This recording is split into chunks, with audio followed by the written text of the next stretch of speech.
મારું નામ છે સુનિલ પટેલ।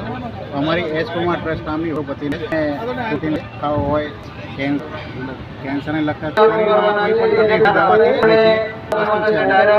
પણ નથી એવી અમે અમારું એક મહાદેવ પર 130 પાસે આવેલું છે। ત્યારે અમે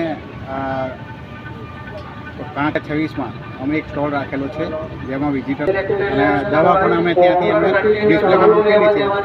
જે રોગ હોય એ ગાઈડ કરીએ છીએ આ પ્રમાણે દવા લેવાની। આ જે અમારી દવાઓ રહી એ ટોટલ હર્બલ ફાર્મર તરીકે અમે બધી તૈયાર કરીએ છીએ। અમારા અમુક ફાર્મરો રાખેલા છે જેની વનસ્પતિઓ બધી ભેગી કરીને અમે આ દવાઓ બનાવીએ છીએ અને લોકો સુધી પહોંચાડીએ છીએ। અમારું જે આ કામ એક સેવા કાર્ય બી છે અને અમુક જગ્યાએ અમે કેમ્પો પણ કરીએ છીએ। જે અત્યારે અમારે નંદ ગૌશાળા કરીને કડી થોડ ઉપર ગૌશાળા આવેલી છે ત્યાં અમે દર સોમવારે ફ્રી કેમ્પ કરીએ છીએ અને આટલી અમે સેવા કરીએ છીએ અને બાકીની અમે જે નોમિનલ ચાર્જથી ચાલુ કર્યું છે અને લોકોને જેવી આર્થિક પરિસ્થિતિ પ્રમાણે અમે ચાલીએ છીએ।